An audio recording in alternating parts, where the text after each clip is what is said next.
Então, se você está aqui, você é aluno da Universidade Federal do Tocantins, curso de licenciatura em Química e AD.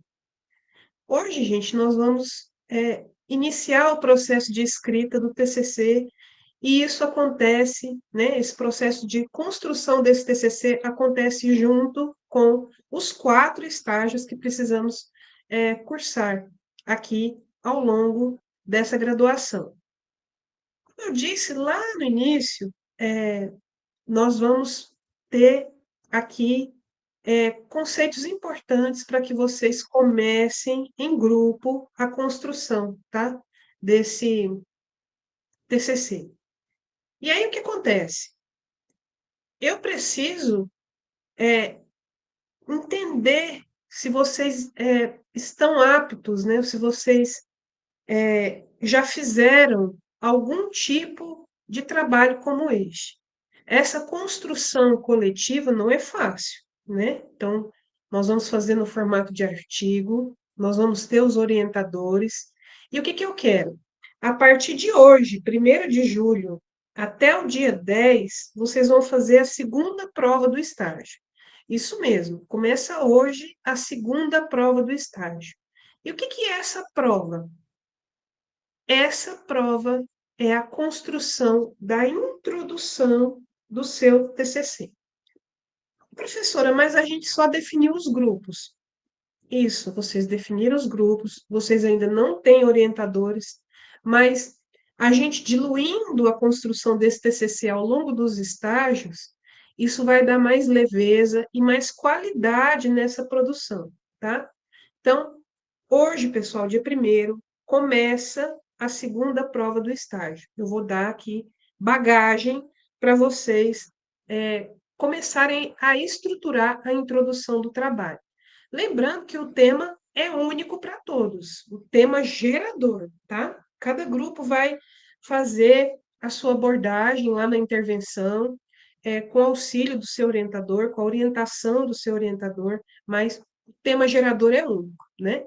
Metodologias ativas, e, se possível, fazer esse gancho com a aprendizagem baseada em evidências, que é uma coisa muito nova, muito legal da gente começar a pesquisar, certo? Então vamos lá para a nossa apresentação. Estágio e TCC. Iniciando a escrita. Pessoal, todos me ouvem? Alto e claro? Ótimo. Sim, sim, professor. Então, vamos seguindo aqui.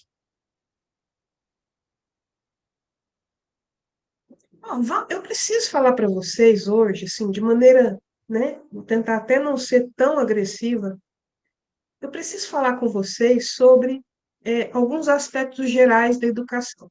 Vocês vejam que lá na disciplina eu fui dando pistas, né? Começo lá com aquele youtuber, depois eu vou lá para aquele debate muito rico e acalorado, né, do Luciano, lá naquele podcast, muito realista. Mas o meu objetivo, de fato, não é desanimar vocês, né? Como eu disse, estou muito satisfeita com o resultado do estágio. As fotos que vocês postam, o feedback que eu recebo no privado, os feedbacks que eu recebo nos grupos, é, o apoio do Adriano, que é fundamental, né? O trabalho do corpo a corpo aí com vocês, as dificuldades do estágio, a morosidade, né, da documentação, tudo isso. Eu estou fazendo a correção atenta dos textos que vocês escreveram, da prova, né, que foi uma prova importante, eu estou avaliando e fazendo observações nas escritas de vocês. Então, chegado o momento de começar a estruturar esse TCC, nós precisamos falar de alguns aspectos gerais da educação. Eu começo fazendo a seguinte pergunta: a educação mudou? Então, do descobrimento para cá, pessoal, a educação passou sim por transformações, né? Eu, uma pessoa na casa aí dos 40, eu olho para trás, né, olho para toda a minha formação, desde a educação infantil, né, ensino básico, ensino superior, pós-graduação, né? Então, eu faço esse olhar ali para o meu passado, que fatalmente é um passado nas unidades escolares, na universidade, eu creio que há uma tendência a eu pensar que a educação não mudou muito, né? Nós já discutimos isso em aula, mas, de fato, né, como a gente está falando aqui de teoria, de conhecimento robusto, né, de dar condições para vocês escreverem um texto crítico, coeso, né, no TCC de vocês, claro que a educação mudou. E o marco mais importante nessas transformações que vivemos agora, nesse momento, sem dúvida foi a pandemia. Por quê, pessoal? Porque a pandemia, ela coloca para a sociedade muitas vulnerabilidades. Vulnerabilidades essas que estavam, por motivos outros, ocultas, né? Vulnerabilidade financeira, vulnerabilidade tecnológica, né? Eu me lembro, assim, quando a pandemia estourou, uma amiga de Goiânia me ligou e ela falava, assim, com muita aflição, né? Mas, amiga, eu vejo as pessoas enchendo o carrinho de mercado, estocando alimentos, eu não tenho dinheiro para estocar alimento. Quer dizer, vulnerabilidade econômica, vulnerabilidade emocional, a vulnerabilidade da estrutura familiar, a vulnerabilidade da estrutura escolar. O que aconteceu quando a gente não podia mais presencialmente transmitir os conteúdos foi caótico, foi desesperador e foi também transformador, porque nós precisamos agir muito rapidamente para vencer essas dificuldades. Mas, enfim, a educação mudou, as pessoas mudaram, a economia teve que se adaptar, os tipos de trabalho tiveram que se adaptar, e como nós vivemos o neoliberalismo, né, na educação, já faz mais de 20 anos, nós temos aí 20 anos de uma prática é, muito desastrosa, né? Porque o que o neoliberalismo faz? Ele transforma a educação como mercadoria. Então, esse aspecto mercantil da educação, né? Então, a educação como um objetivo de poder, de dominação política e econômica, né? Isso é desastroso, mas há resistência. Né? Então, de fato que vivemos um neoliberalismo que foi aí ceifado pela pandemia, pela exposição das vulnerabilidades, e é claro, né, que se isso foi exposto para a sociedade, isso refletiu também na educação e lá na unidade escolar. Ainda estão sendo colhidos, né, os frutos dessa pandemia na educação infantil, na educação de jovens adultos, na educação dos adolescentes, no ingresso da universidade, mas o fato é que a educação mudou, e mudou consideravelmente depois da pandemia, tá? Nós temos aí, isso, pessoal, que eu falo, é uma experiência de leitura dos teóricos, de discussão, né, nos grupos de pesquisa. Nós temos não é consenso, tá? Mas nós temos aí um atraso metodológico de quase 100 anos, né? Como é que eu sei que a educação no Brasil está atrasada? Olhando outros modelos.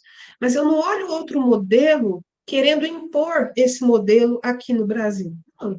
Eu olho com base em aspectos muito peculiares, né? Índices que são internacionais de qualidade de educação. Então, não é consenso, mas nós temos um atraso metodológico aí de pelo menos 100 anos, tá? Isso, alguns até defendem que é proposital, né? Isso é uma forma de dominação, isso tem muito um viés político e econômico, né? Existem, sim, as teorias da conspiração, mas o fato é, pelo menos 100 anos de atraso metodológico no sistema educacional brasileiro. Então, nós vivemos hoje uma fábrica de diplomas, né?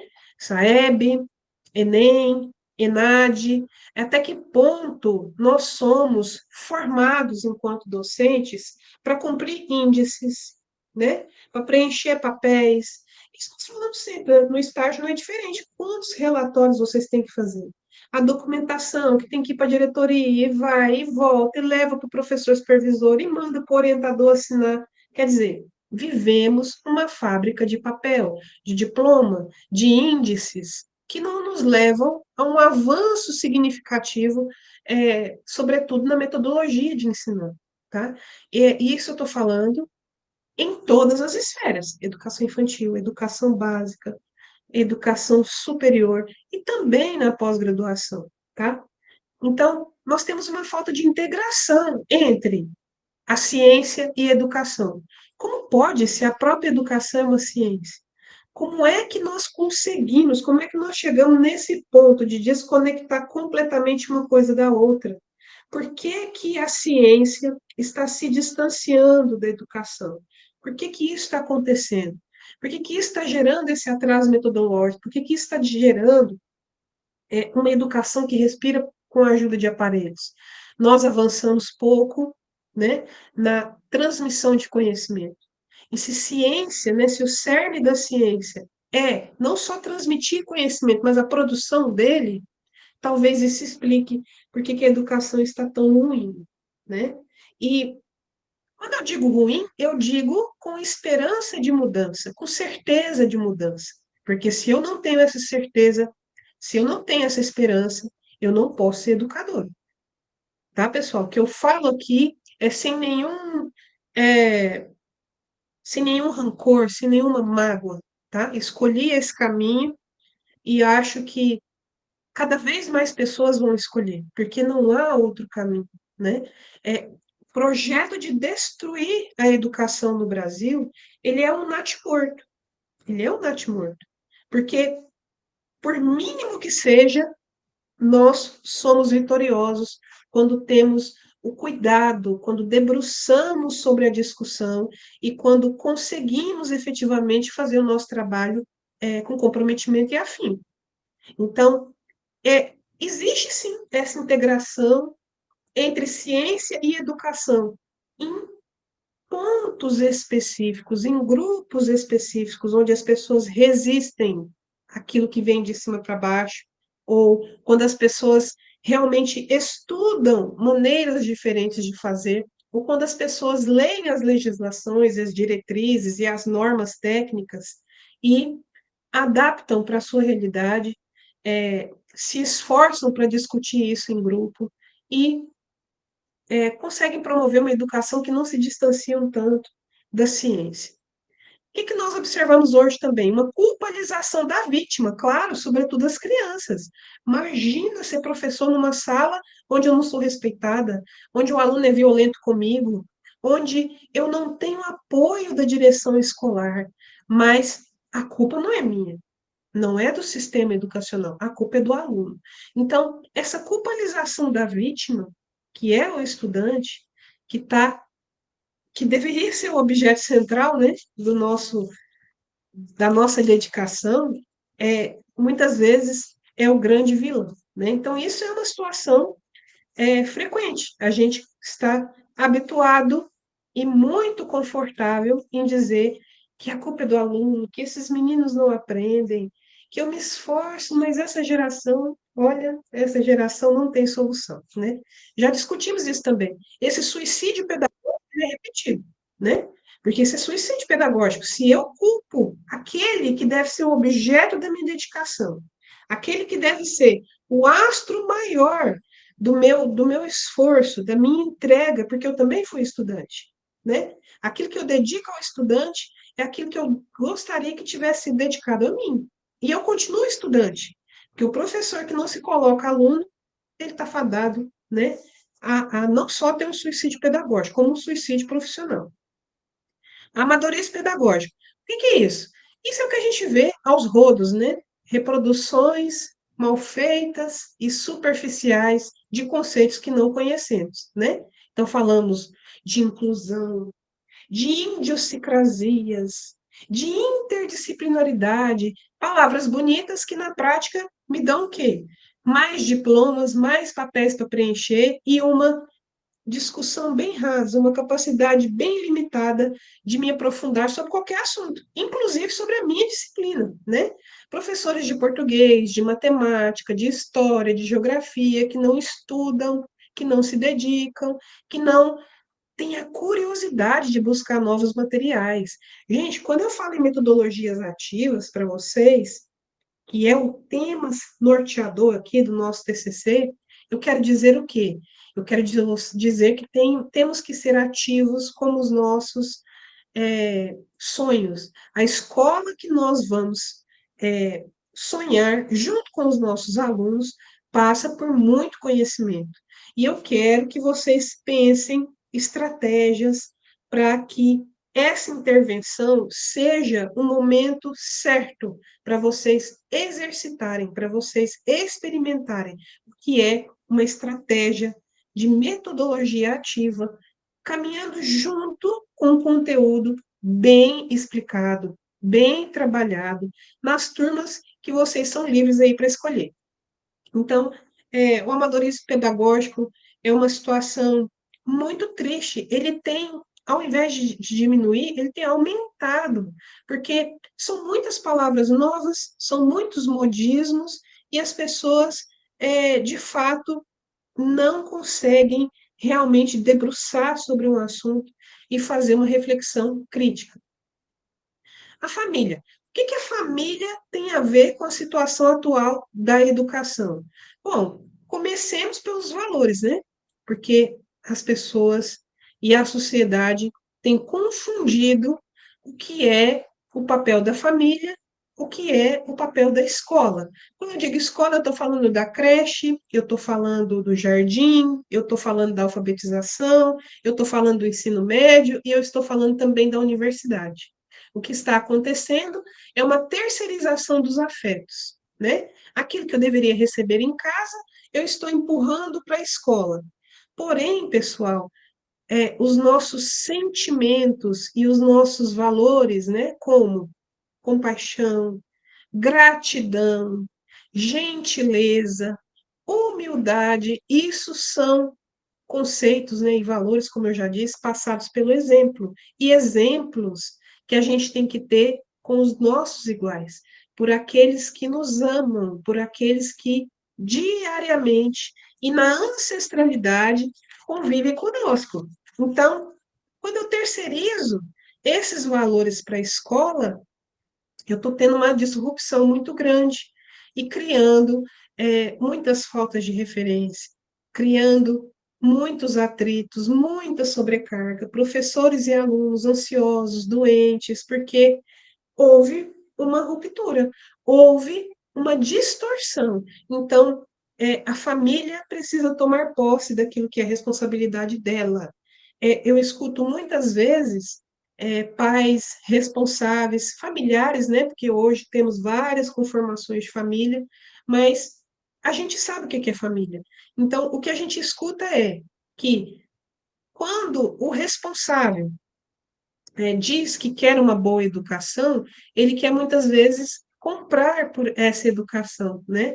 E algum desses valores, algumas dessas experiências afetivas que nós precisamos, né, viver na infância e durante a vida toda, isso não é comprado, né? Nem nas melhores escolas, nem nas escolas integrais, muito menos na escola pública. Então, a família é sim um fator muito importante quando pensamos nos aspectos gerais da educação no Brasil.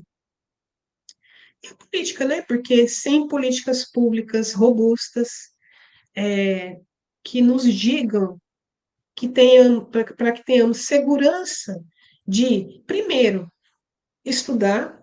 Segundo, aplicar. Terceiro, pesquisar, experimentar novas formas, né? Já que a sociedade é dinâmica. Então, sem essas políticas, quando eu digo política, é política pública, e sem a política mesmo, né? O sistema eleitoral brasileiro, os cargos todos, né? Sem as pessoas que legislam, sem as pessoas que executam as leis, sem o poder de polícia ativo, nós não temos efetivas transformações na educação. Então, a situação chegou aí, né, nesse ponto, 100 anos de atraso metodológico, um caos, assim, anunciado, um colapso, né, na formação docente, o MEC aí tentando regular os cursos de formação de professores, as pessoas muitas vezes desinteressadas pela profissão, os estudantes e jovens com evasões de mais de 15%, né, em todas as esferas, aí, um pouco maior nas universidades, mas em todas as etapas da educação e da formação, de evasão. Então, as políticas públicas e a política, né, o sistema político brasileiro tem sim, é um aspecto importante do da educação no Brasil. Estou indo muito depressa?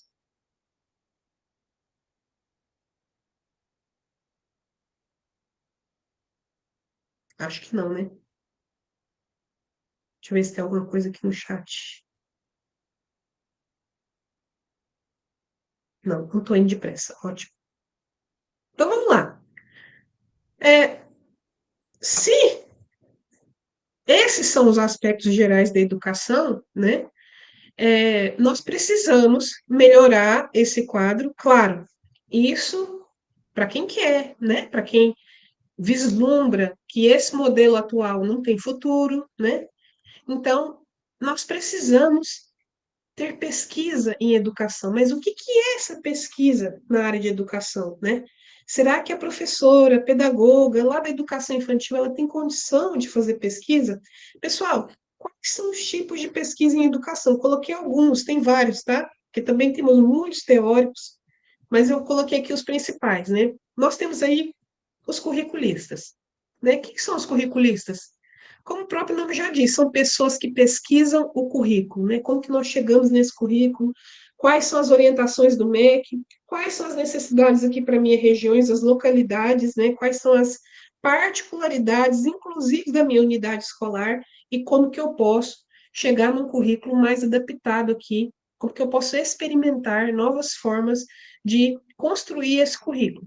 Nós temos os curriculistas, nós temos os metodológicos, né? Que são aqueles que vão pesquisar método. Lembre, metodologia ativa é um método, mas eu posso falar de outros métodos de ensino, como a pedagogia leiga, a pedagogia tradicional, certo? Então, os metodológicos buscam compreender os métodos, comparar esses métodos, aplicar um dos métodos e ver os resultados, comparar com outros estudos. Então, eu posso ser uma pessoa que pesquise métodos, formas de transmissão de conteúdo. Os ferramentistas, eles aplicam, né? Então, escolhe uma metodologia, dentro dessa metodologia, uma ferramenta, né? Eu vou fazer como? Eu vou fazer assim, vou usar um aplicativo, vou fazer um júri simulado, eu vou para a parte experimental. Então, nós temos os ferramentistas, aqueles que aplicam apenas e descrevem, né, os resultados, comparando, né? Isso também é, para todas, né, para todos os tipos de pesquisa em educação, são trabalhos de anos, né, pessoal? A gente não faz pesquisa com uma turma, um ano letivo, né? Eu preciso de robustez, de constância, de comparação. Os teóricos, né, que vão debruçar ali, né, sobre as teorias da educação, as antigas, as atuais, os contemporâneos, aqueles que são ultrapassados, né, já tem consenso que são ultrapassados, mas tem gente que gosta de pesquisar, né, os teóricos, de saber como que nós evoluímos para a educação que nós temos hoje. Tem aqueles adeptos à pedagogia histórico-crítica que faz o quê? Ela vai fazendo um mapeamento, né? De 1500 para cá, o que aconteceu, né? Quais são os fatores? Como que nós podemos melhorar? Como que nós podemos postular algumas coisas para avançar, né? Então, a pedagogia, como o próprio nome já diz, histórico-crítica, olha para a história, faz uma crítica, né? E isso ajuda com que a gente melhore, com que a gente avance, né? Claro que também é um trabalho de muitos anos. As políticas públicas, né? Tem gente que gosta de mapear as políticas públicas de um estado para outro, de um país para outro, tentar comparar, tentar fazer a aplicação disso aqui para a realidade brasileira ou para a realidade amazônica, né? Então, o estudo das políticas públicas, quanto é investido, né? Qual que é o custo aluno, né? Tem gente que gosta de debruçar sobre a parte econômico, político, financeira da educação. Tem gente que se debruça sobre as minorias, né? Então, artigos e grupos de pesquisa com os indígenas, com os quilombolas, com os favelados, com os neurodiversos agora, né? Então, grupos que se dedicam também a essa parte da população. Tem gente que é um teórico da educação e escolhe uma disciplina, então eu vou falar de pesquisa só na área de química. Aí eu vou falar de jogo, aí eu vou falar de educação tradicional, aí eu vou falar de material didático, mas eu escolho uma disciplina e sigo ali nessa linha. Tem gente que gosta de pesquisar em educação, mas não sai da sua disciplina, né? Eu não faço aquela mescla, né? Eu não converso com o de matemática, eu não converso, não, eu fico ali na minha disciplina. Tem gente que gosta, né? Tem vários grupos de pesquisa que se debruçam sobre a economia, né? Como a educação ela vai norteando, né? A nossa economia, as atividades econômicas, a disponibilidade de mão de obra, a situação econômica do país, né? Tá tudo ali, ó, bem ligado. E pessoas que é, grupos, né, de pesquisa aí também têm surgido, pesquisando as ideologias, né, se existem, se não existem, quais são as principais, onde elas estão, como elas surgem. Então, a pesquisa em educação tem esse aspecto, né, vários braços ali para a gente escolher. E por que que se fala tão pouco em pesquisa? Primeiro, porque é, tem poucos editais de fomento, nós temos muito pouco incentivo, né, para ser um pesquisador da área de educação, né? Alguns de vocês já são licenciados e eu creio que a maior parte nem foi incentivada a realizar uma pesquisa, a escrita científica de um trabalho, a se aprofundar sobre um tema, a ler os trabalhos, né, fora do Brasil, no Brasil, a identificar os grupos de pesquisa do assunto de interesse, né? E essa iniciação na pesquisa, quando a gente fala de licenciatura, chama PIBID, né? Você tem o PIBIC e você tem o PIBID, que é um programa de iniciação à docência.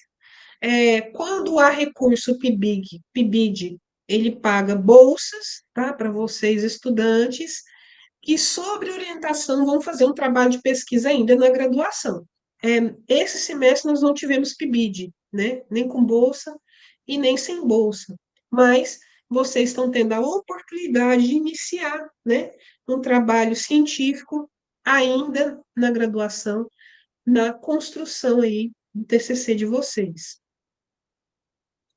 Então, gente, eu sei que o panorama é um pouco desanimador, né? Mas, como eu disse, eu faço uma reflexão realista e sem rancor algum, porque eu acredito no que eu faço.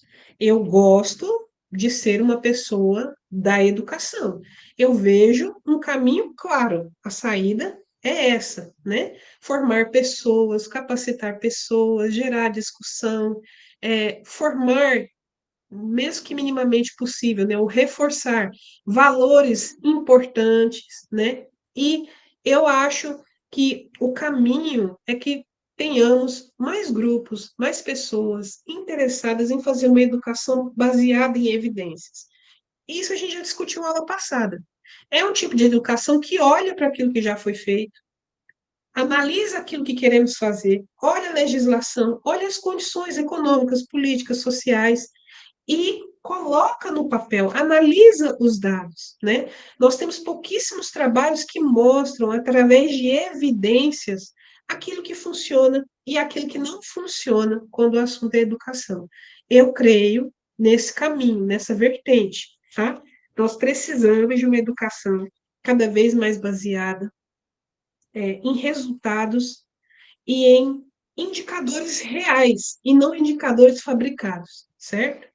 Então, eu tento colocar em vocês essa chama, tá? Mas nós vamos aqui, como eu disse, utilizar o tema gerador do projeto de intervenção de vocês, metodologias ativas, tá? Quando nós falamos de metodologias ativas, o que a gente observa é que parece, de novo, essas palavras muito bonitas, muito da moda e sem aplicação prática nenhuma, né? Mas lembra lá que nós falamos da pandemia? Lembra que nós falamos que a pandemia expôs em muitos níveis a vulnerabilidade da população, e foi da população mundial? Então, nós entendemos que as metodologias ativas ainda constituem uma maneira muito eficiente e muito democrática, né, de fazer uma educação que inclua a experimentação, a curiosidade, é, o incentivo ao protagonismo desse estudante, né? A, a metodologia ativa é um lugar, o professor também se despir um pouco da autoridade, né? Relaxar, fazer sua observação, se dedicar um pouco mais à pesquisa, à escuta, à leitura. Então, apesar de parecer um tema de moda, né? É uma metodologia relativamente antiga, tá? Ela realmente é muitas vezes associada ao ensino híbrido, né, que mistura ali o presencial com o online, tá? Mas eu acredito que para o formato de TCC que queremos construir, né, para o tipo de educação que nós temos aqui no estado, na região norte do país, é uma metodologia para vocês é, trabalharem de maneira assim a tentar alcançar resultados diferentes, tá? E aí, pessoal, estou sugerindo para vocês esse vídeo, tá? O Demerval Saviani, ele é praticamente o pai, né, da pedagogia histórico-crítica no Brasil. Essa entrevista aí, ela tem 20 minutos, né? Não é bem uma entrevista, é um monólogo, né? Ele contando como desde sempre, né? Desde a década de 60, 70 ali, ele se debruça de maneira muito dedicada a entender, né, o processo histórico é, da educação no Brasil. E, apesar de ser filósofo, né, ele é professor de profissão, professor universitário, referência na área, e ele é uma pessoa que vale a pena ser lida, né? São muitos livros mesmo, mas ele faz nesse vídeo uma cronologia muito suave e eu acho que vocês devem assistir, tá? Porque vai tirar da gente um pouco esse lugar, essa sensação de desesperança, de que a educação não dá certo, de que a educação não tem jeito. Quem ouve uma pessoa que viveu pela educação tanto tempo e debruçou, né, nesse entendimento, tem sempre esperança. Então, eu deixo aí essa sugestão de material para vocês em 25 minutos assistirem, anotarem, né, aquilo que ele fala e depois buscar se aprofundar, tá? O Demerval Saviani é um dos maiores educadores e estudiosos da educação desse país. E aí o Demerval ele fala o seguinte, né? Quais são as principais mudanças pedagógicas que aconteceram, né? Aí no nosso país. Isso aqui, pessoal, vocês já viram em várias disciplinas, tá? Já viram lá na didática, já viram em Sociedade, História, Cultura e Educação, já viram em Educação em Realidade, né? Então a gente sempre começa a estudar a educação por aí, né? Então, você tem uma educação que começa, né, praticamente com o descobrimento, é uma educação com cunho religioso, extremamente tradicional, que fez, né, dos jesuítas os primeiros educadores, né, aqui no Brasil. E esse tipo de educação só termina com a expulsão dos jesuítas em 1759, né? Mas veja, se vocês olharem, né? Se vocês elencarem ali as principais características desse período, vocês vão ver que a escola atual ainda carrega algumas características desse período aí. Então, depois que os jesuítas vão embora, até 1932, a gente tem a transição, né, para uma pedagogia que não é religiosa nem tradicional, mas ela é laica. Ela vai se revestindo, né, das, das dos ajustes, né, que os educadores tiveram que fazer quando os jesuítas são expulsos, né, das adaptações, né, dessa flexibilização da rigidez pedagógica do período anterior. E aí, de 32 a 61, ali um período de 30 anos, né, nós temos a nova pedagogia. E ela vai até o início ali do período militar, né, porque quando vem o período militar, e quando vem também a situação ali de revolução, né, de crescimento da indústria no mundo, né, o Brasil ainda era muito rural na década de 60, a gente passa para uma pedagogia realmente de produção, da pedagogia neoliberal, daquela pedagogia que usa a escola para obter lucro, a escola como mercadoria. E de 61 para cá é essa escola que nós temos. Ah, professora, não é bem assim. Não, não é bem assim, porque nós temos, né, avanços, nós temos leis, nós temos normas que foram evoluindo aí de 61 para cá. Mas a base teórica é essa, tá? Então, de novo, assistam aquele vídeo ali que eu coloquei, ou outros vídeos, né, do Emerval Saviani também. É, quem já teve oportunidade de ler algum livro dele, volta lá, dá uma lida, porque isso vai começar a startar, né, a mente de vocês para o tipo de trabalho que eu quero que vocês escrevam, para o tipo de mergulho que eu quero que vocês tenham na construção desse TCC.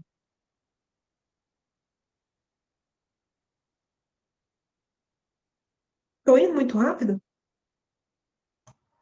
Tá indo muito bem, inclusive. Ô, Adriano,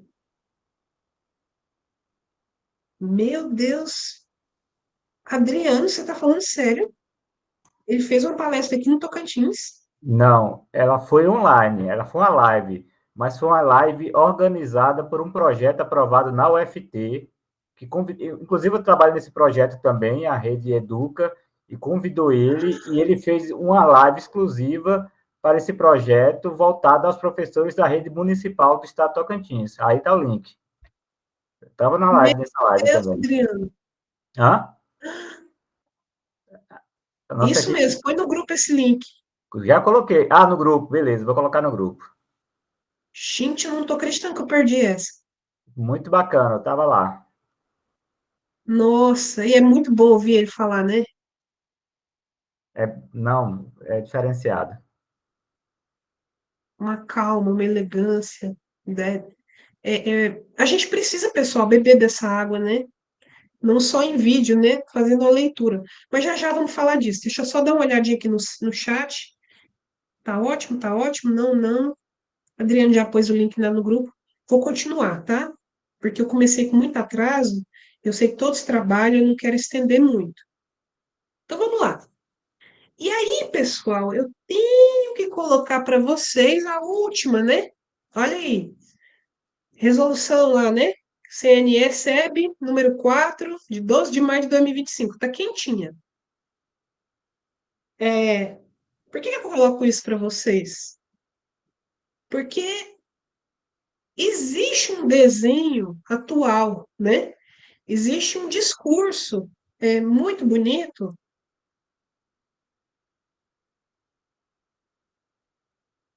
e que tem moldado, né, as práticas pedagógicas em todos os níveis. Educação básica, educação superior, chega muito, com muita força na pós-graduação, mas é disfarçada assim de belas palavras, né? E a gente tem muitas vezes falhas por não acompanhar, né, a legislação quando o assunto é educação, né? Se a gente lesse as portarias do MEC, nós seríamos professores melhores, porque nós temos que saber o que está acontecendo, né? E claro, essa linguagem jurídica é muito chata, a linguagem oficial, né? Aquilo que sai no Diário Oficial da União, nós precisamos de treino e muita paciência, né, para entender o que está falando ali. Mas chama atenção essa resolução, tá? Eu quero que vocês peguem depois e leiam. Damiana, Que ela. Pode... a sua apresentação é só para mim, ela não está aparecendo. O quê? É só para mim que não está aparecendo? Agora sim. Agora sim. Antes estava só um título mostrando que ia ter apresentação, mas não estava mostrando a apresentação. Agora está, conforme o Diogo comentou em chat. Beleza. Tá todo mundo vendo, então? Agora sim. Então vamos lá, gente. Essa resolução, o que que ela diz? Ela diz, pessoal, em palavras muito bonitas, que a lógica da educação agora é a vivência subjetiva. E aí, claro que a educação ela reflete a sociedade, assim como a igreja, as instituições todas, né? Quando eu falo da OAB, quando eu falo de um conselho regional, quando eu falo do Senado, quando eu falo do Congresso, eu estou refletindo setores específicos da sociedade, né? E o que que a gente tem visto de maneira muito clara? Se você não percebeu isso, observe a partir de agora. Nós temos vivido uma coletivização do indivíduo. Como assim, professora? Todos nós temos que olhar para o indivíduo.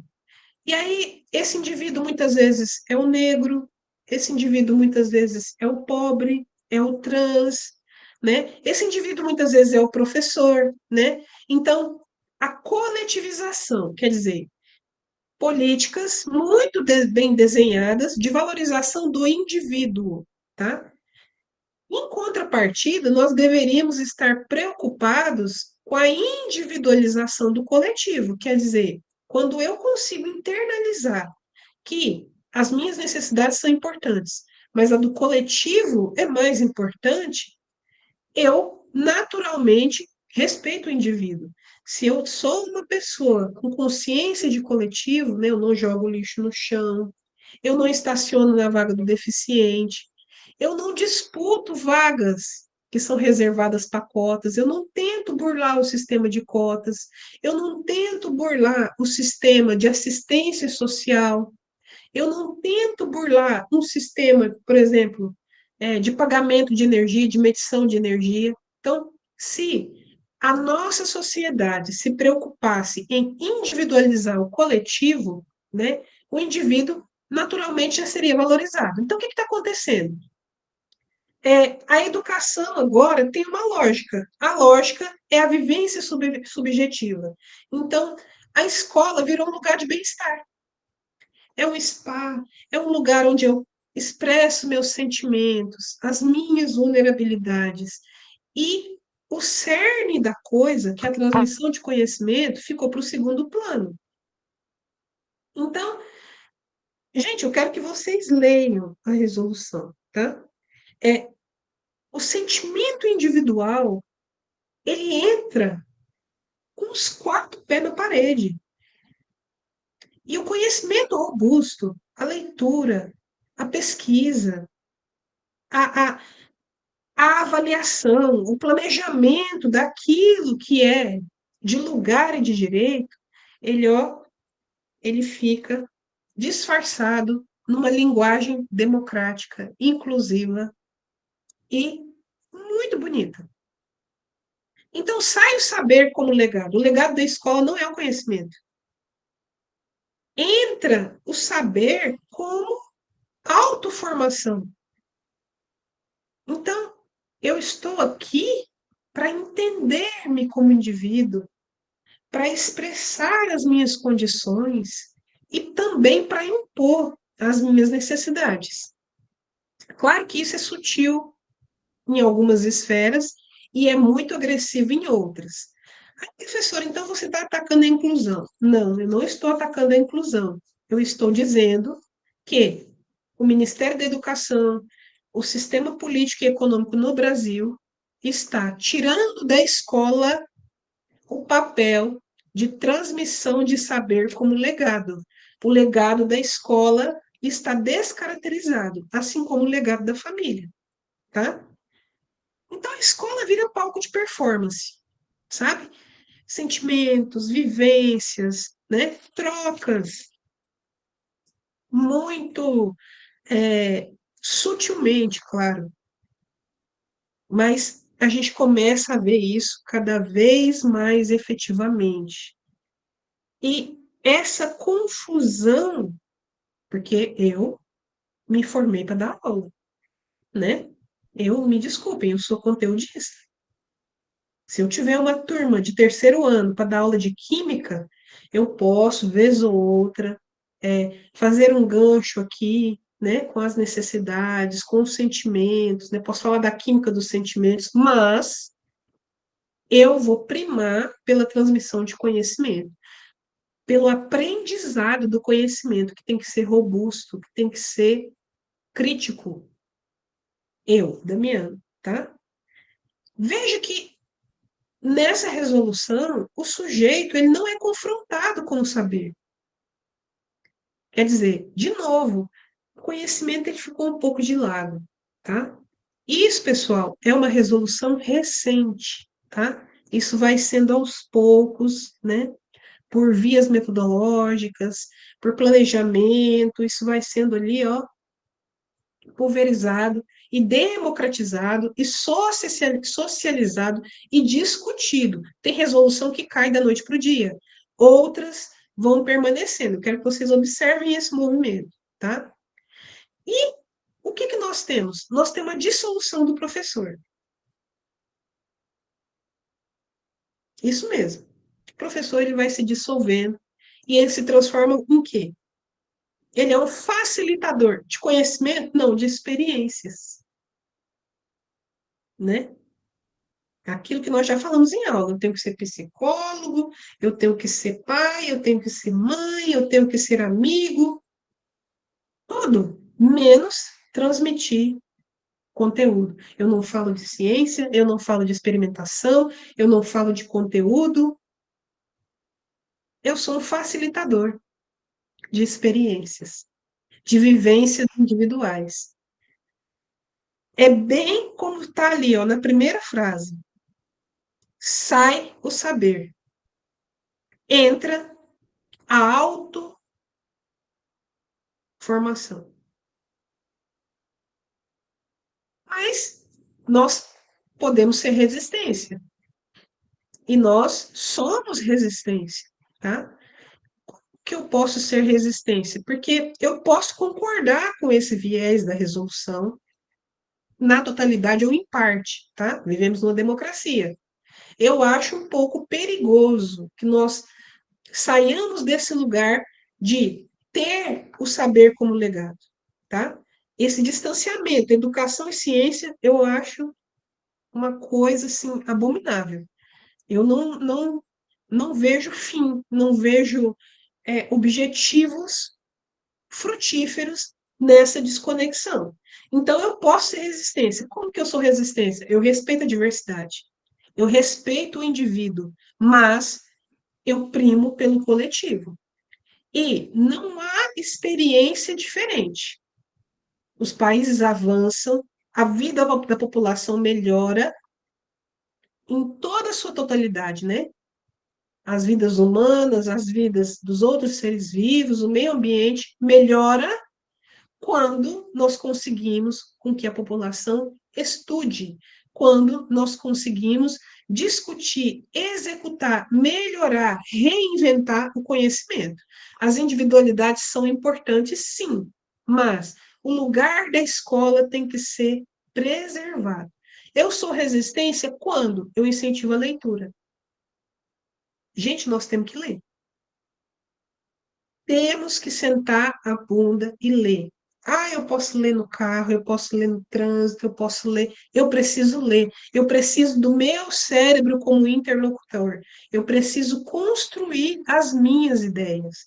Sem leitura, não vai. Sem leitura, não vai. Posso ler no computador, posso ler no celular, conteúdos robustos. Eu tenho que ler os teóricos, eu tenho que ler as leis, eu tenho que ler os documentos da educação desse país. Porque eu sou resistência? Buscando metodologias que me levem para esse lugar, de novo, de facilitador? Não, de transmissor, de participante do seu progresso cognitivo. Então, que eu use metodologias que não deixem os meus alunos, os meus futuros colegas de profissão, pessoas alienadas. Eu sou resistência quando? Quando eu coloco a família no devido lugar, né? Eu não estou falando para vocês virarem as costas para aquele aluno que não tem apoio e não tem referência familiar, mas nós precisamos separar, gente. Dentro da escola, eu tenho que separar o que é da saúde, o que é atribuição do político, o que é atribuição do diretor da escola, o que é atribuição do professor. preciso separar. O que está acontecendo? O professor ele está sendo sobrecarregado e afastado do seu papel gerador. Então, precisamos desenhar repetidamente o papel da família no processo. Nós precisamos de pesquisa. Eu tenho que incentivar os meus alunos, primeiro, a ler, e segundo, tem um jeito diferente de ensinar? O que vocês acham? Como nós podemos transmitir esse conteúdo de forma que vocês, primeiro, façam uma pesquisa? Lembra, gente, quando a gente ia para a biblioteca, quando eu buscava em vários textos a construção do meu texto? Isso é pesquisa. É isso que vocês vão fazer. Então, vocês têm hoje, 1º do 7 até 10/7, para me entregar a introdução do trabalho de vocês. Mas calma. Calma. Ainda vou chegar lá. Nós somos resistência quando nós exigimos políticas públicas pensadas por competência. E aí, de novo, quem é habilidoso é aquele que nasce com talento, né? Inclusive para ensinar. Tem gente que nasceu para dar aula. Isso é habilidade. Agora, o competente é aquele que tem o conhecimento. Então, eu preciso que as políticas públicas sejam feitas e sejam pensadas por gente competente. De preferência, professores, diretores, né? Quantas vezes o secretário de educação é parente de não sei quem, é um indicado político, ele não é um indicado competente, né? Assim os nossos deputados, assim as pessoas que estão norteando a educação no país. Então, sejamos resistência, exigindo e observando se quem é competente, de fato, está contribuindo para a melhoria da educação no país. Outra coisa, nós precisamos debruçar sobre os indicadores, né? Quando eu falo para você, ó, gente,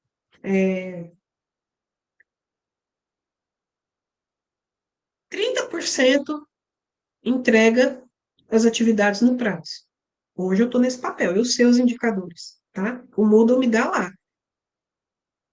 Quando eu vou corrigir a atividade, ele me mostra se entregou no prazo ou com quantos dias de atraso entregou. Quer dizer, quando eu sei os dados, eu tenho condições de melhorar os dados. Para mim, não é um dado importantíssimo você entregar uma atividade com atraso. Mas e se o dado for evasão? Ou dentro da disciplina, vocês viram lá que está lá para vocês me avaliarem, né? Avaliar o conteúdo, avaliar a minha aula, avaliar o material que eu posto. E eu não tenho acesso. Quem respondeu? Não. Eu tenho acesso aos resultados.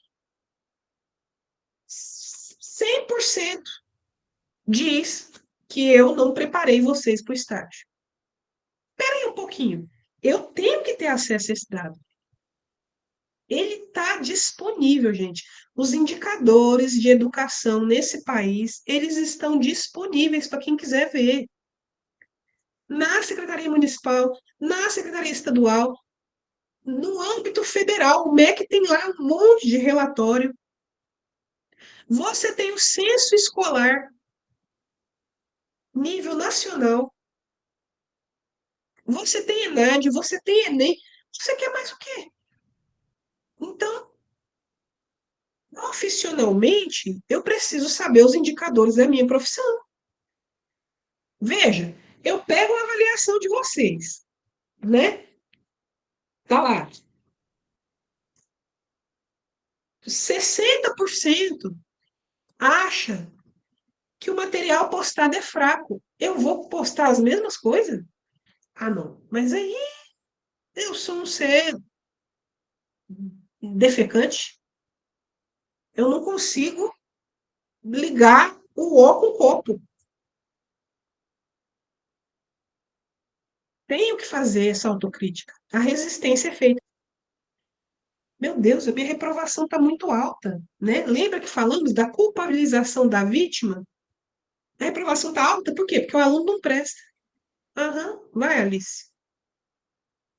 Investimento. Bom, eu sou resistência quando eu defendo um investimento adequado para o sistema educacional brasileiro. Parece coisa que não muda, né? Salários melhores, condições de trabalho, mas é, nós precisamos. Gente, eu tenho certeza que se o Lula baixar numa escola agora e falar: o que vocês precisam? A escola não sabe, porque não discutiu. Se ele falar: olha, eu tenho aqui 500 mil em dinheiro, ou eu tenho mão de obra para fazer as reformas necessárias. O que vocês querem? A escola não vai ter consenso. Então, eu preciso sim exigir o investimento, mas onde é realmente unânime que os professores precisam de melhores salários? Ou as condições de trabalho é que são importantes? Ou a valorização da carreira? Ou menos pessoas em sala de aula? Ou mais escolas de tempo integral? Então, nós precisamos sonhar com investimento, mas nós precisamos saber onde. Então, nós precisamos discutir a escola que queremos. Ah, professor, mas já tem conselho de classe, já tem coordenador de área, já tem Saeb nas minhas costas, já tem semana pedagógica. Mas nós temos que partir do básico, gente. Que escola nós queremos? Temos que insistir no planejamento. Quando o recurso vier, nós vamos aplicar onde? Isso tem que estar pronto. Entre os professores de greve, o que nós vamos reivindicar? Salário, salário, salário. Ok, salário é realmente muito importante. Mas se tivermos a oportunidade de ter esse ganho de salário, o que mais que nós queremos? As pessoas não sabem. Então, precisamos lutar pelo investimento, mas precisamos confiar que ele vai chegar e nós vamos saber onde aplicar. Nós somos resistência quando nós não abrimos mão do conteúdo. Olha, gente, eu vou falar isso até morrer. Eu sou conteudista. Você é um professor jovem, melhor que eu, melhor formado, numa modalidade que está em alta. Você desenvolveu competências que eu não tenho, mas eu sou conteudista. E nós precisamos de conteudistas. Eu preciso de gente que saiba interpretar uma notícia de jornal. Eu preciso de pessoas que tenham uma alfabetização funcional, progressiva e duradoura, porque não basta saber ler, eu tenho que saber ler, fazer conta, me colocar no lugar do outro, ter um senso crítico, ter respeito com o meio ambiente. E o professor é ele que tempera isso aí. Então, respeito à individualidade, sim. Acolho os seus sentimentos, sim. Mas antes, 40 minutos de aula. 10 minutos você pode falar o que você quiser. Ai, professor, mas o pão de queijo. Menino, fiz um pão de queijo, não prestou. Mas eu tenho a consciência que eu preciso que o legado da escola seja o saber.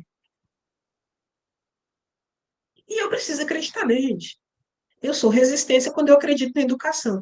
E com tudo que falei até agora, eu tenho certeza absoluta.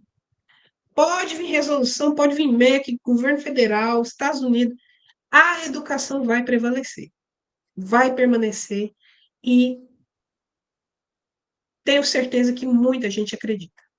Porque senão não tinha mais escola. Com tudo que aconteceu, com pandemia, com falta de investimento, famílias dilaceradas, fome, renda caindo, crises, tragédias. Como que a escola sobrevive? Porque tem gente que acredita. Porque não tem sociedade sem escola. E nunca, nunca vai haver. Nunca haverá substituição do professor. Ai, mas eu vou ser um facilitador.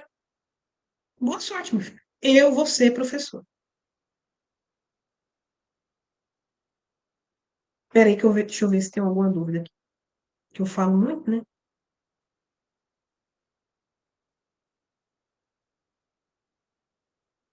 Para mim tá bem baixo o áudio. Meu áudio tá baixo, gente?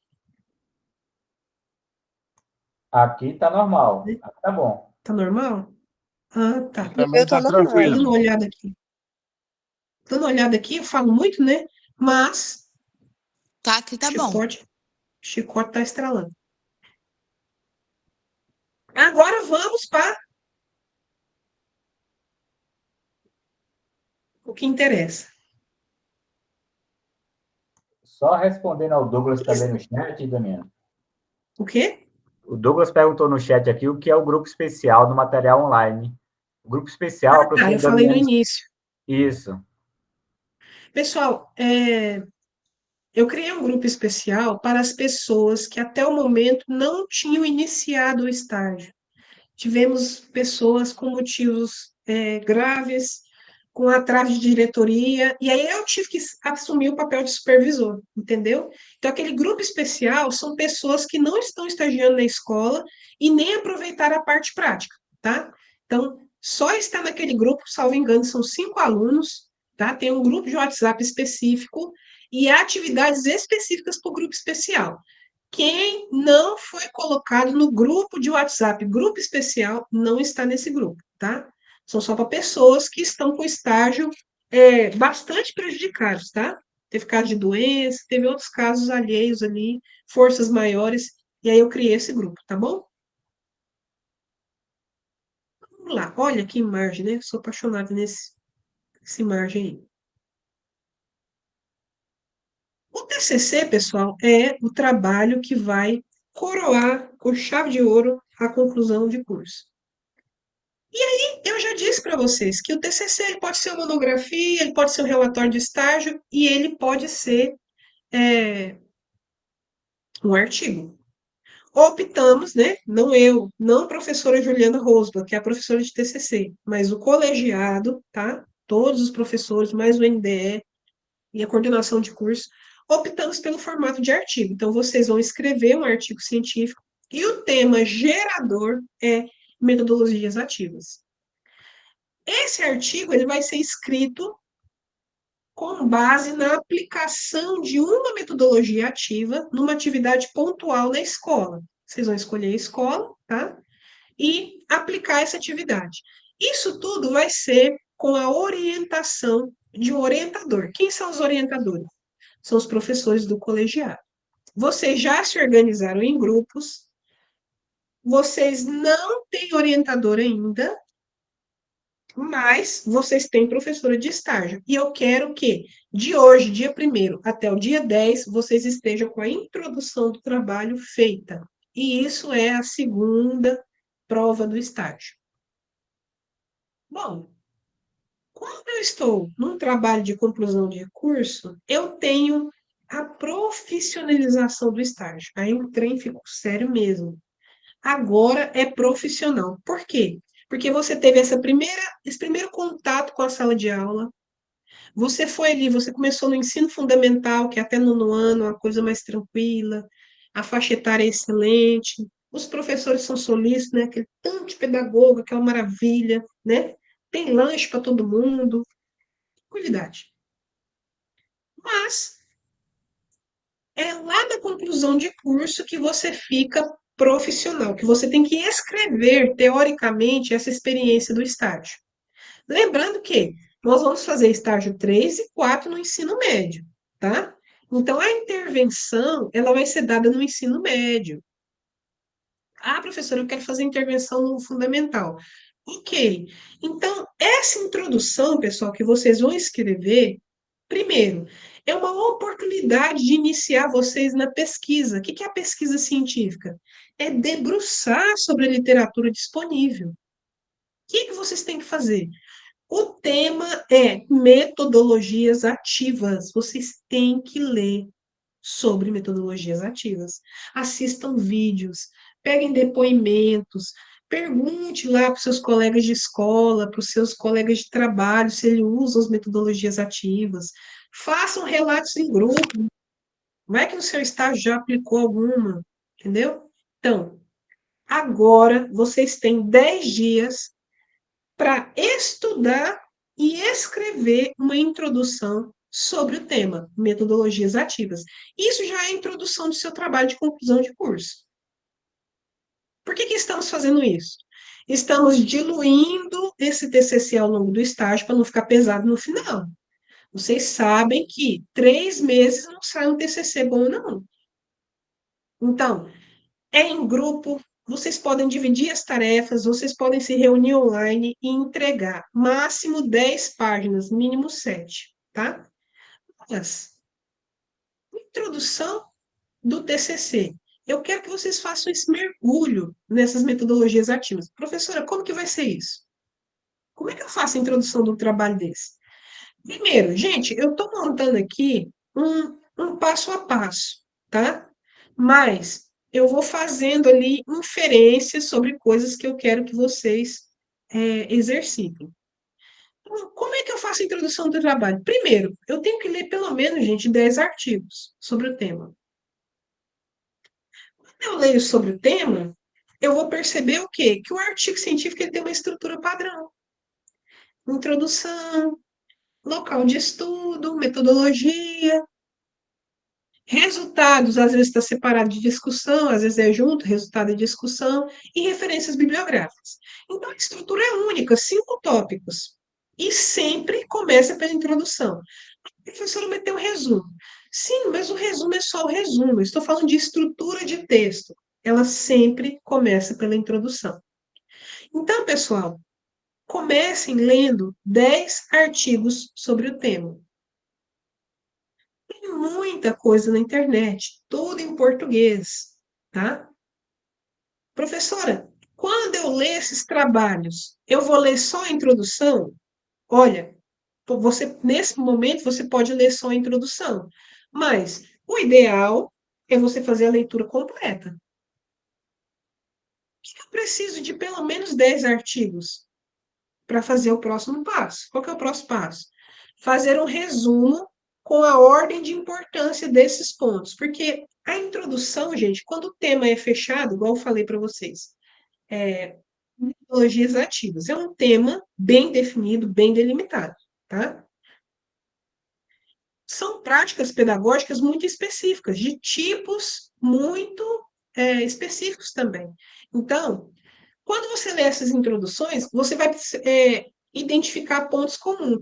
Primeiro, o autor ele começa fazendo um panorama da educação no Brasil, introduzindo o tema metodologias ativas, quando que começou a pesquisa no Brasil e no mundo. Ele passa pelos autores mais comentados ou mais famosos desse tema. Depois ele vai afunilando. Como que os professores podem aplicar isso nas escolas públicas? Aí ele faz uma apresentação do espaço onde ele vai utilizar essas metodologias ativas, se já houve alguma tentativa de uso dessa metodologia na escola. Enfim, quando vocês pegarem os 10 trabalhos, vocês vão ver que tem pontos em comum na metodologia, na introdução. E vocês vão elencar esses temas por uma ordem. Ó, geralmente, já vou dar a dica, você parte do macro para o micro. Então, estuda o Tocantins. Eu vou falar de metodologia ativa no Tocantins? Não, eu vou falar como surgiu a metodologia ativa, onde estão os grandes grupos no Brasil, e depois para o Tocantins, né? Como você já tem os trabalhos das outras turmas como referência, fica mais fácil ainda, porque essas turmas trouxeram para a realidade do nosso estado, tá? Então, vamos lá. Ler os trabalhos e fazer um resumo dos pontos que estão expostos na introdução dos trabalhos. Professora, como assim fazer um resumo dos pontos? Como que ele aborda o tema para fazer a introdução? É aquilo que eu disse, começa do macro, do grande, e vai afunilando. Então, eu começo nível mundial, Brasil, regional, certo? Eu não começo do Tocantins e vou... Professora, boa noite. Boa noite. Vou tirar uma dúvida bem aqui. É para fazer só a introdução. Nessa introdução, a senhora vai criar referência também, ou somente a introdução? Como é que é? Fiquei com essa dúvida. Porque a metodologia é ótima outra pergunta. parte, né? Uhum. Ótima pergunta. Bom, se eu vou ler 10 artigos para estruturar a minha introdução, esses artigos são as minhas referências, tá, pessoal? Toda a escrita de um trabalho científico é embasada na literatura científica. Então, a introdução, ela parte de referências. Vocês vão colocar as referências, tá? O que é legal de vocês já fazerem a introdução agora? Vocês têm 10 dias para fazer a introdução. A correção. Eu vou corrigir já a primeira parte do trabalho de vocês. Ah, professora, mas a gente nem sabe escrever e você já vai corrigir? Pode ser que um ou outro tenha dificuldade, mas nós sabemos que, dentre os grupos, eu tenho alunos com mais e menos experiência. E outra coisa, pessoal, eu estou à disposição para atender qualquer dúvida, tá? Então, veja, li 10 artigos, marquei os pontos comuns, porque quando o tema é único, você vai ver pontos comuns entre as introduções dos trabalhos. Agora, é claro, vocês precisam se reunir em grupo, online, para fazer o quê? Esse entendimento dos pontos comuns. Observem a ordem de apresentação. De novo, é do macro para o micro.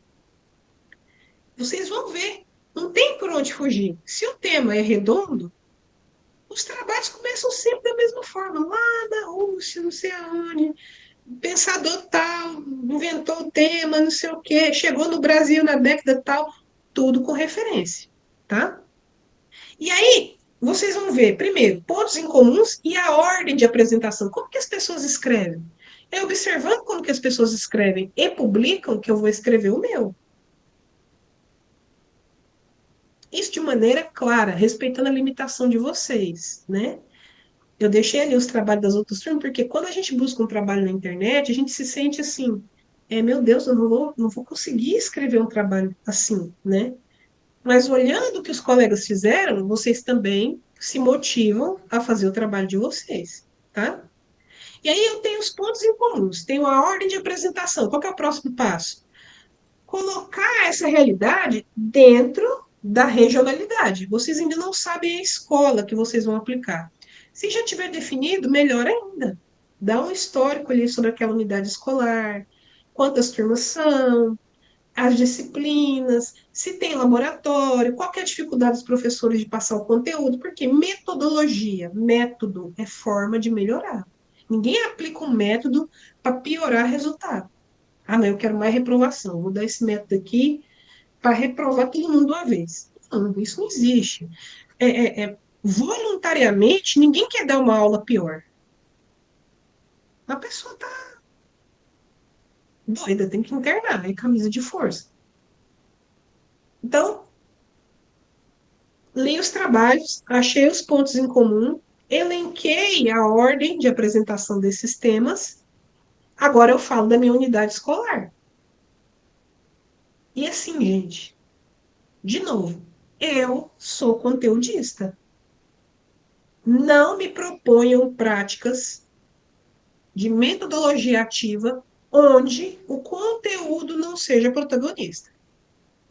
É uma aula, então o conhecimento tem que ser transmitido. É um jogo, o objetivo de jogo didático é facilitar o aprendizado, não é brincadeira, não é apostar dinheiro, não é tigrinho, não. O foco é o conhecimento químico. Ah, o meu é no ensino fundamental. Então, ciências. O objetivo maior é fazer com que o aluno aprenda, entenda, seja uma prática transformadora, mas transformadora cognitivamente. O aluno tem que aprender. O conhecimento vai ser avaliado. E espero que vocês estejam sempre atentos para não fugir do tema. O que é fugir do tema? Bom, vamos supor que o tema seja sustentabilidade. Olha, eu vou fazer uma metodologia ativa e eu vou falar de reciclagem de lixo, e aí eu vou fazer uma horta. Opa, pera um pouquinho. Tava ótimo. Mas o foco é a horta? Não, então tá errado. Não, professor, mas eu vou falar da adubação química na horta. Ah, aí tudo bem, eu aceito. Então, o método tem que ter como objetivo a transmissão do conhecimento, o conteúdo. Tem que ficar claro na introdução que conteúdos podemos trabalhar usando metodologias ativas. Quais são os gargalos que os professores encontram quando vão trabalhar com o diferente na sala de aula? Tem apoio da coordenação pedagógica? Não tem? Vocês já mapearam alguma iniciativa nessa unidade escolar? Como é que é a postura da Secretaria de Educação? Eles incentivam? Eles não incentivam? Enfim, sempre são várias pessoas no grupo. Se alguém começar a fugir, opa, cadê a parte química? Vamos voltar, gente, ó, foco. Ó, o objetivo é a química. Ó, vamos voltar aqui. Combinados? E aí, pessoal, eu peguei essa pirâmide, peguei da internet porque ela está bem colorida, bem didática. Essa pirâmide de aprendizagem, a pirâmide Glasser, ela mostra como as metodologias ativas são importantes. A pirâmide de aprendizagem, ela é algo anterior, né, à ideia de ter o aluno como protagonista, porque tradicionalmente, vocês vão ver lá no vídeo, onde ele faz aquele, o Salviani faz aquele histórico da educação. Tradicionalmente, o aluno é passivo. Mas veja pela pirâmide, a aprendizagem passiva, ela representa mínimas contribuições quando eu preciso mensurar o meu conhecimento sobre um assunto.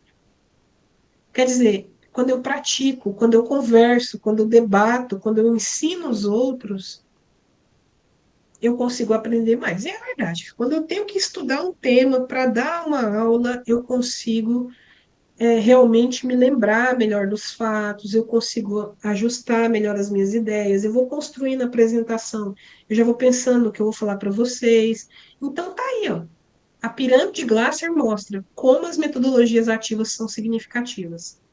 Mas são significativas para quê? Para a gente jogar tempo fora, para o professor relaxar e deixar os alunos tomarem conta? Não, gente, o foco tem que ser a aprendizagem. Não disperse. E eu estou aqui para sanar as dúvidas de vocês. Tá certo? Deixa eu parar a apresentação aqui.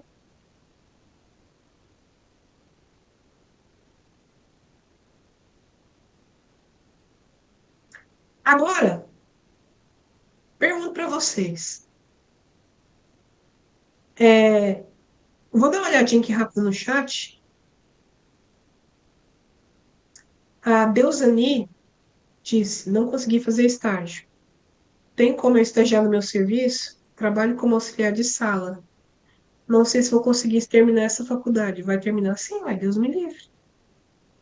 Você não está no grupo especial? Cadê ela?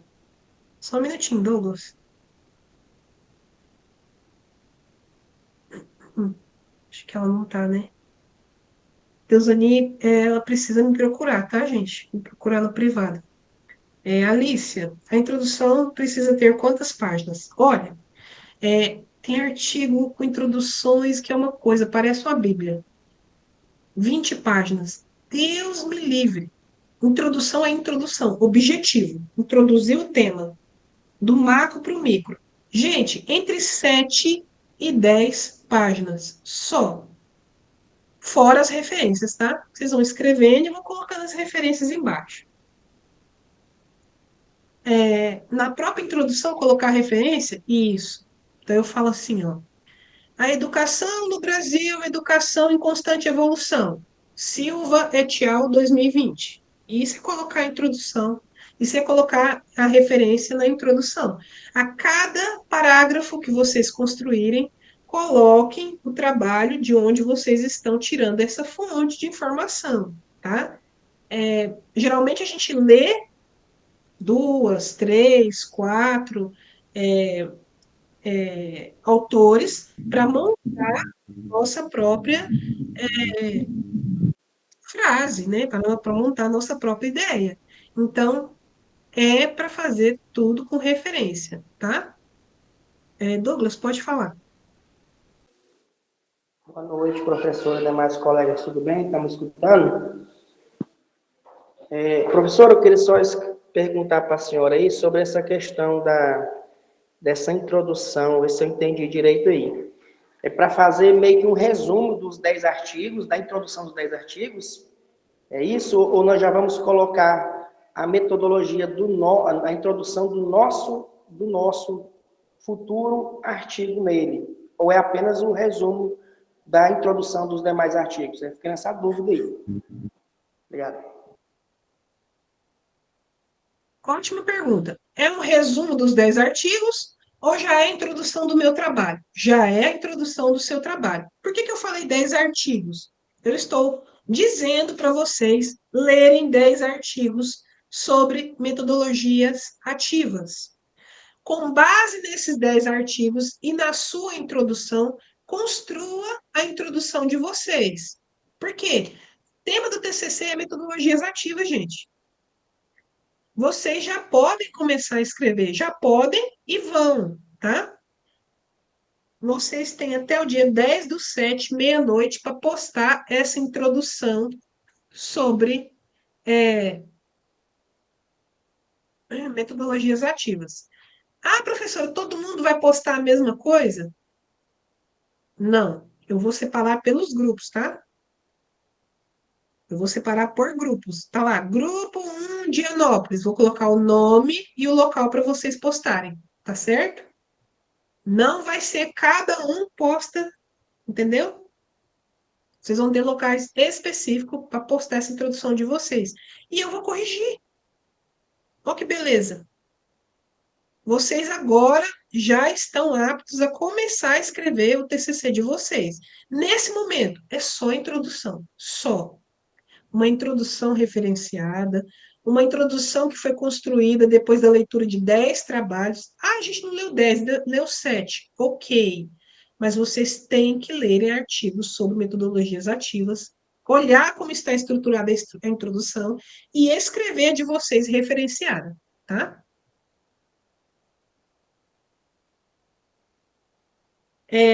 Douglas, você ainda tem pergunta? Não, professora, sem perguntas. Mais alguém, pessoal?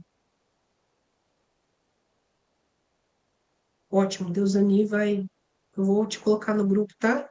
Para você fazer suas atividades, tá, Deusani? Pessoal, tô achando vocês muito quietos.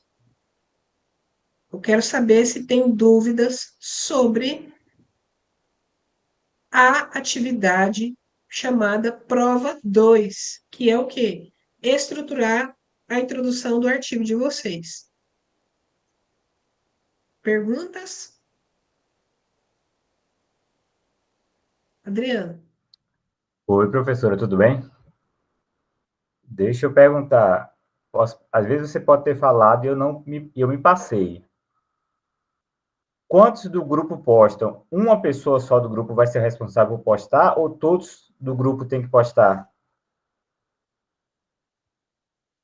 Não, não vai ficar todo mundo postando a mesma coisa, não. Eu não sei como, mas eu vou criar um link por grupo. Perfeito. É uma pessoa só que vai representar o grupo e vai postar pelo grupo. E nesse documento tem que constar a introdução e o nome dos integrantes do grupo, não é? Isso. A introdução com sua referência e uma introdução só vai ser produzida. Essa introdução é a introdução do grupo. Quantas páginas? De 7 a 10 páginas, mais as referências. Agora, se eu não conseguir que o Moodle deixe só uma pessoa postar, vocês vão me enviar por e-mail. Nós temos as relações dos grupos, cada grupo me manda no e-mail, correto?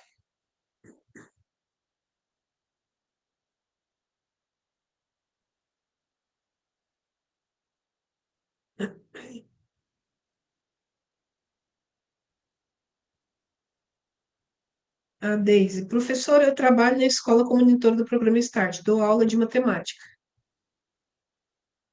Diversas vezes assumo a sala de aula. Como proceder? Não entendi sua pergunta, Deise.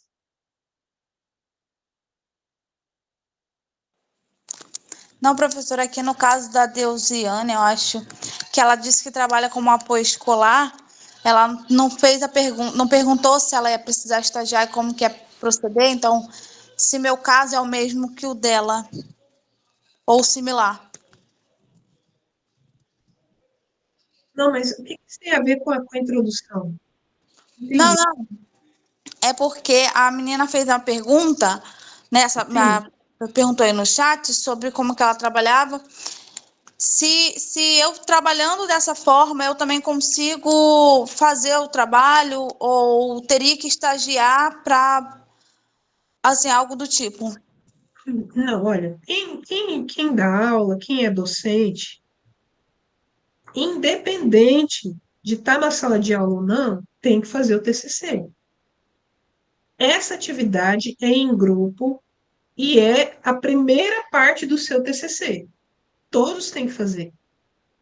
Eu não acredito que algum grupo vai ficar confortável quando uma pessoa não contribui efetivamente para a construção do texto. Aqueles que trabalham, aqueles que não trabalham, têm que conversar, dividir as tarefas e entregar essa introdução em grupo. Quando a pessoa trabalha na escola, o que nós fazemos como colegiado é aproveitar a parte prática em um estágio. Então, você fica livre de ir para a escola estagiar pela sua experiência docente. Mas o TCC não existe aproveitamento. Você tem que fazer a sua parte, tanto nos trabalhos em grupo quanto individuais. Vou ver mais uma pergunta aqui. A Algenira. Prof, a senhora vai colocar alguns artigos na plataforma para saber por onde começar? Já estão lá. Já tem, inclusive, os trabalhos produzidos pela outra turma. Estão lá os artigos publicados deles, tá? E eu elenquei lá vários artigos, né, sobre o tema. E, pessoal, eu me coloco à disposição para atender as dúvidas. Vocês podem ter certeza que essa é a forma mais tranquila para vocês começarem a tomar posse desse TCC. Quem já teve a experiência de escrever um trabalho científico, ou por mestrado, ou por conclusão de graduação, sabe que não é fácil essa tarefa. Então, vamos começar com dedicação, como vocês fizeram com o estágio. Estou dando um prazo de 10 dias para vocês me entregarem uma introdução. Dia 15 de julho eu vou fechar diário. Aliás, gostaria de fechar dia 13, né? Mas a data limite é dia 15. Então, dia 10 eu preciso estar com as introduções de vocês para dar nota. Tá certo?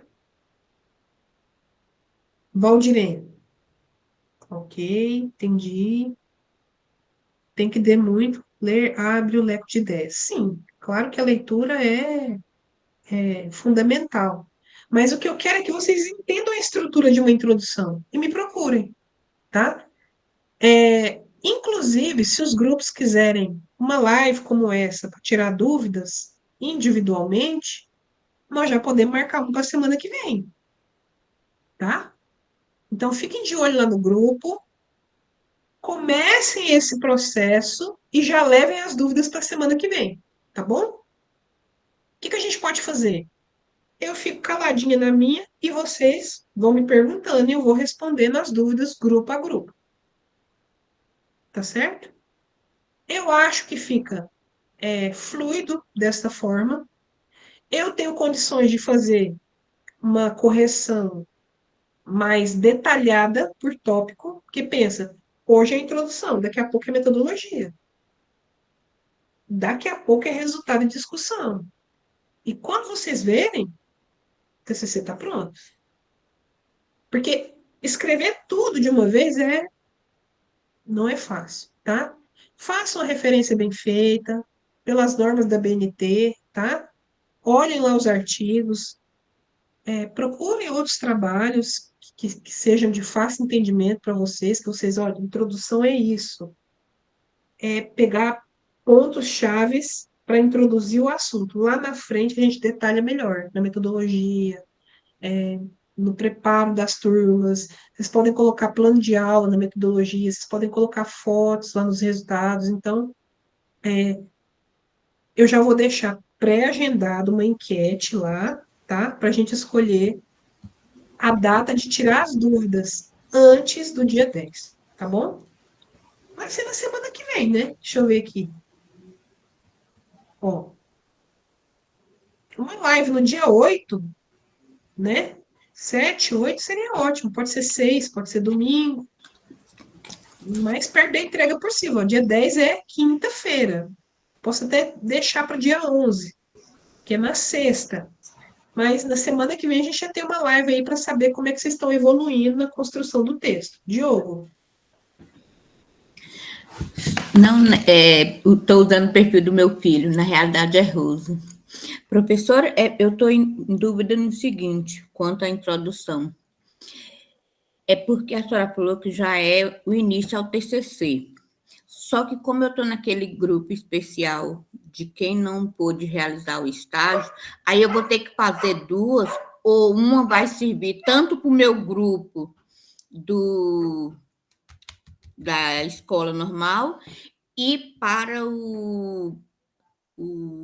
quem não concluiu o estágio, é isso? Eu não estou entendendo. Entendeu a pergunta? É isso. As atividades do grupo especial não tem nada a ver com essa atividade que eu estou dando aqui hoje, tá? Não entendi. Entendeu? Cortou aqui o áudio, eu não entendi o que a senhora falou. Ah, tá. Vou repetir. As atividades do grupo especial são atividades do grupo especial. Você tem que fazer. Essa atividade que eu estou passando hoje é prova. Todos têm que fazer. Você tem que fazer com o seu grupo. Fazer uma introdução sobre o tema, metodologias ativas. Em grupo, tá? Ah, tá. Então, no caso, essa introdução eu vou ter que fazer ela tanto para o meu trabalho do estágio quanto para a prova? Isso. É porque lá no grupo especial é individual. Aqui no TCC é em grupo. Certo. Beleza. E outra coisa, nessa introdução do grupo especial, tem que ser feita capa normal? Como que é? Não, né? Não precisa capa. É assim, ó, introdução, e já começa o texto. No final do que você escreveu, vem as referências. Fim. Beleza. No plano de aula que a senhora colocou como modelo, que está lá no AVA, não tem a opção recursos. É para colocar ou não? Assim, lógico que a gente vai usar vários recursos, mas eu falo assim, tem que colocar lá no próprio plano ou não há necessidade? Aquele plano, ele é um modelo. Tem vários modelos de plano, né? Coloca lá avaliação, coloca planejamento pedagógico, coloca assinatura de um monte de coordenador. Então, assim, o recurso a gente coloca quando a gente usa, né? Mas nem toda aula eu uso recurso, às vezes é quadro e giz. Então, se no seu plano tem o recurso, você coloca.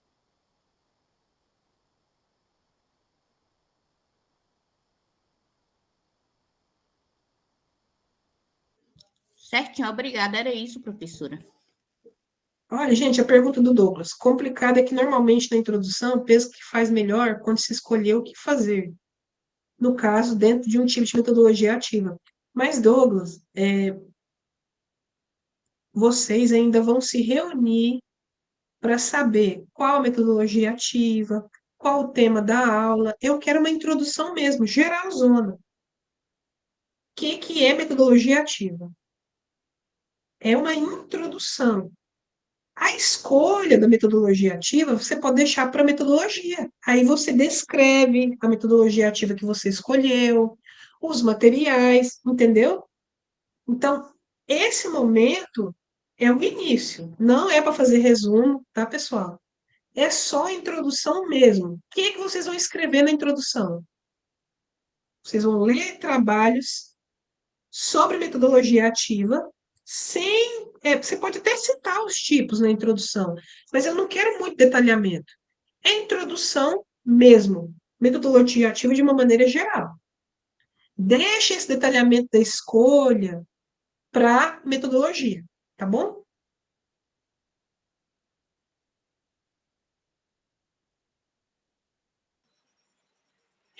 Professora, então, nessa introdução, a gente vai fazer a abordagem sobre metodologias ativas, mas não entrando na metodologia que a gente vai utilizar para a aplicação do nosso projeto, é isso? Exatamente. Porque quando eu estou introduzindo um assunto, eu posso falar dos tipos, certo? Tipos de metodologia ativa. Sala de aula invertida, gamificação, júri simulado, experimentação. Eu posso citar os tipos. Mas a introdução é uma amostra daquele assunto. Eu não detalho muito. Eu saio do macro para o micro. Aqui nesse micro, eu já estou terminando de falar o que é metodologia ativa. Por isso que eu coloquei de 7 a 10 páginas. Eu não quero parágrafos e parágrafos. Entendeu? É curto, tá? Vocês podem pôr espaçamento duplo, tá? Espaçamento duplo, a fonte tamanho 12, Times New tamanho 12, tá? Igualzinho lá na BNT. Mas eu não quero uma bíblia, eu quero só a introdução, tá, pessoal? E aí, o que eu aconselho? Não fica cada um em sua casa escrevendo pedacinho para depois juntar. Se reúnam. E eu vou colocar hoje a enquete para a data do nosso próximo encontro. Antes da entrega da introdução, nós vamos ter outra live dessa. E eu vou ficar só respondendo as dúvidas de vocês. Regina. Professora, boa noite. O TCC pode fazer só em dupla, que eu moro aqui na comunidade, só é eu e outra colega. Os outros é muito longe. A gente pode reunir mesmo presencial, nós duas. Ótimo.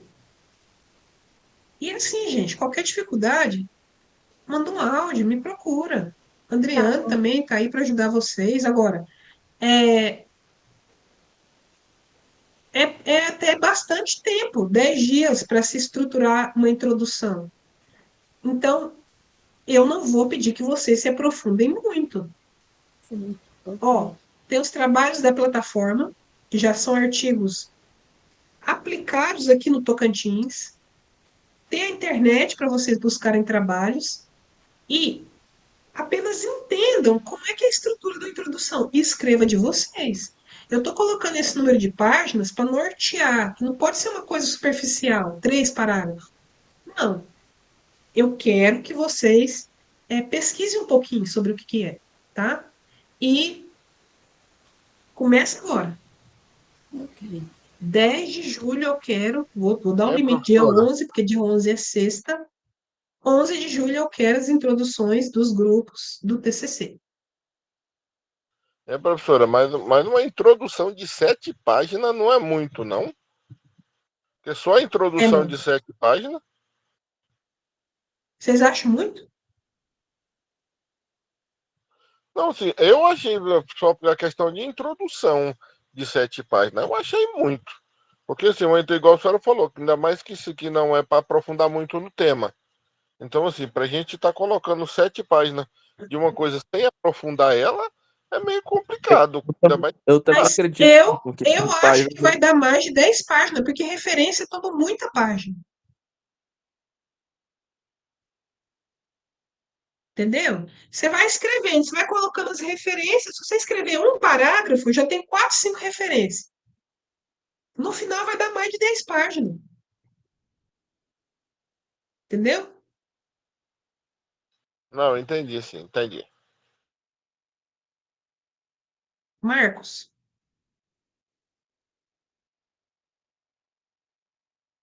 Marcos? Bom, pessoal, mais alguma dúvida? Sabe o que eu vou fazer? Eu vou postar a enquete lá para vocês, tá?